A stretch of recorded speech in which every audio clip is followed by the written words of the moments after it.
आज आपको यह बताते हैं कि हमास के आतंकवादियों का समर्थन करने वाले ईरान के सुप्रीम लीडर ने आज इजरायल को एक नई धमकी देते हुए कहा है कि अगर इजरायल ने गाजा पर किए जा रहे हवाई हमलों को नहीं रोका तो इस युद्ध में दुनिया के सारे मुसलमान उसके खिलाफ एकजुट हो जाएंगे और फिर कोई भी ताकत इन मुसलमानों को इजरायल को खत्म करने से रोक नहीं पाएगी। ईरान के सुप्रीम लीडर खोमेनी ने इजरायल और हमास के इस युद्ध को इजरायल वर्सेस दुनिया के 190 करोड़ मुसलमानों का युद्ध बना दिया। यानी अब एक तरफ इजरायल है और दूसरी तरफ इस्लाम को मानने वाले दुनिया भर के 190 करोड़ लोग हैं। और पाकिस्तान की सेना ने भी अपने एक नए बयान में बिल्कुल यही बात कही है। पाकिस्तान की सेना ने कहा है कि वो और उसके देशों के सभी मुसलमान, उसके देश के सभी मुसलमान फिलिस्तीन के साथ हैं और पाकिस्तान की सेना फिलिस्तीन की जमीन को इजरायल के कब्जे से छुड़ाने के लिए हर संभव मदद देने के लिए तैयार है। और यही बात लेबनान, सीरिया और इराक के धार्मिक संगठनों ने भी कह दी है। अब आप सोचिए, पाकिस्तान जैसा देश, वहां की सेना यह बयान दे रही है। कोई नेता भी अगर यह बयान देना चाहता तो तब भी ठीक था, लेकिन सेना यह बयान दे रही है कि हम अब जाकर इजरायल के खिलाफ लड़ने के लिए भी तैयार है। इन देशों के धार्मिक संगठनों ने हमास के हमलों का समर्थन करते हुए कहा है कि दुनिया का कोई भी मुसलमान इजरायल का समर्थन नहीं कर सकता।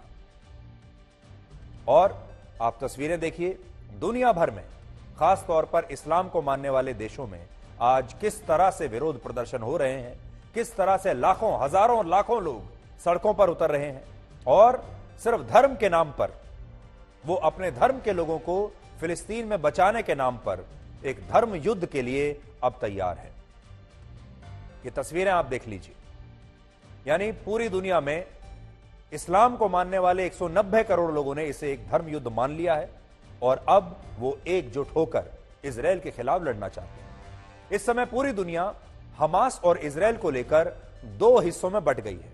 और सोचने वाली बात यह है कि जो लोग फिलिस्तीन के मुसलमानों का समर्थन कर रहे हैं वो लोग हमास की क्रूरता पर बिल्कुल खामोश है और उनकी यह खामोशी एक तरह से हमास को उनका समर्थन ही माना जाएगा।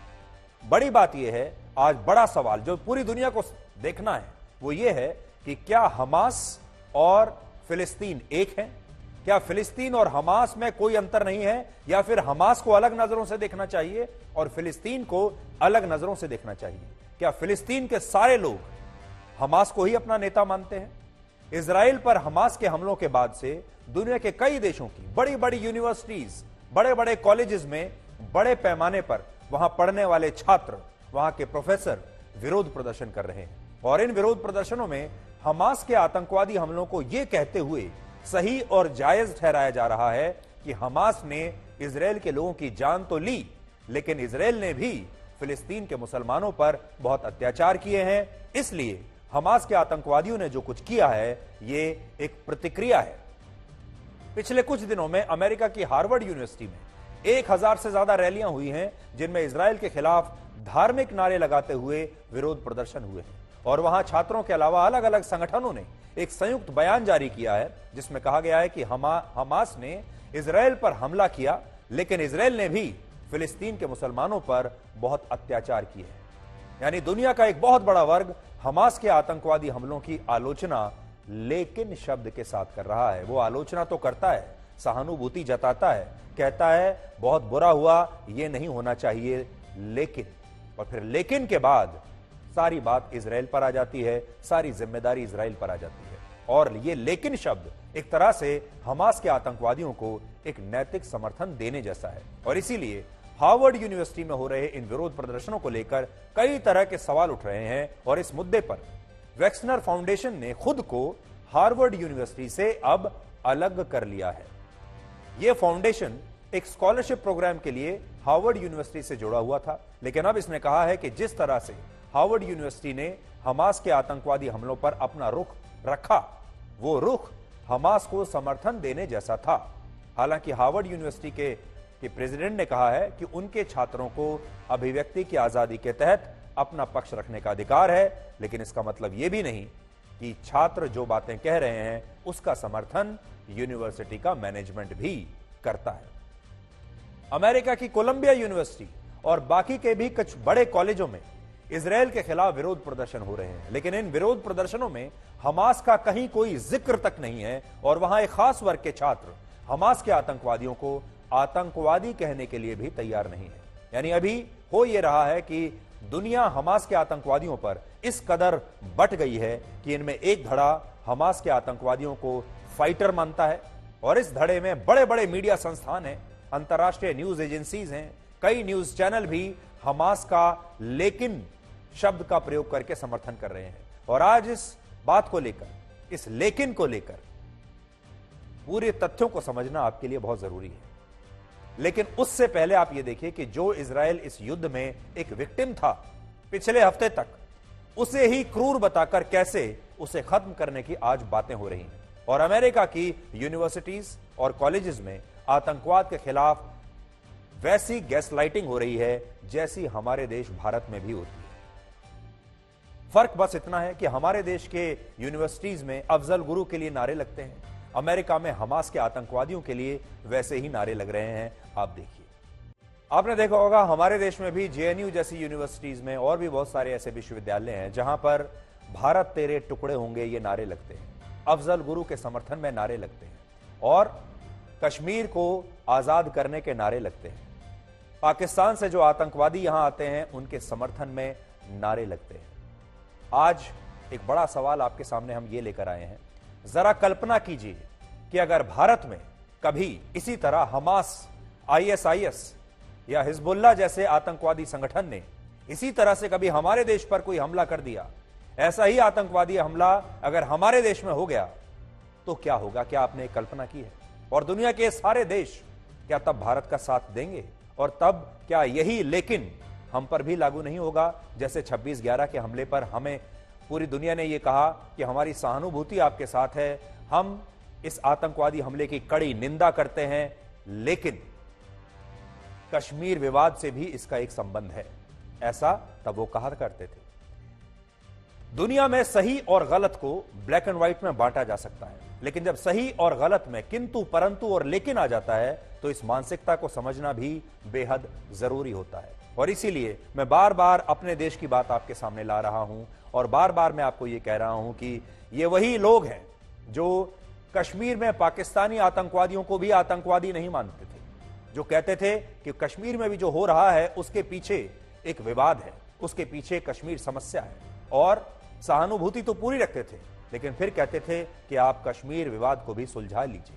कोई कहता था कि मुसलमानों पर हमारे देश में अत्याचार हो रहा है, इसलिए यह उसकी प्रतिक्रिया है। इसलिए हमारे देश में भी एक बड़ा वर्ग ऐसा है जो आज हमास की खुलकर आलोचना नहीं करना चाहता। वो ये तो कहता है कि वो फिलिस्तीन के लोगों के साथ है।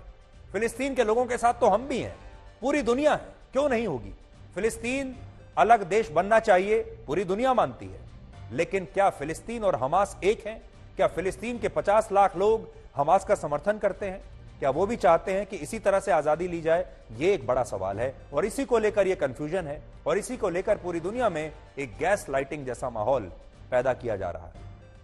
आज अगर कोई हमास के आतंकवादी हमलों की निंदा करते हुए लेकिन, किंतु या परंतु शब्द कहता है तो उसकी मानसिकता स्पष्ट हो जाती है कि वो व्यक्ति नैतिक तौर पर इन आतंकवादी हमलों को स्पष्ट रूप से आतंकवादी हमला कहने के लिए अभी तैयार नहीं है, वैचारिक रूप से तैयार नहीं है।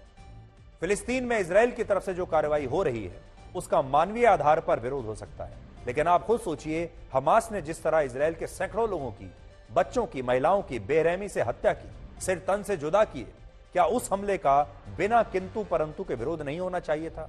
लेकिन ऐसा हुआ नहीं और यह पहली बार नहीं हो रहा है। वर्ष 2008 में जब भारत के मुंबई में 26/11 का हमला हुआ था, तब भी कई देशों ने निंदा तो की थी, लेकिन साथ ही यह भी कह दिया था कि भारत पर हमला तो हुआ, लेकिन भारत के कश्मीर में भी तो मुसलमानों के साथ अन्याय हो रहा है, या बाबरी मस्जिद के मामले में भी तो भारत के मुसलमानों को न्याय नहीं मिला।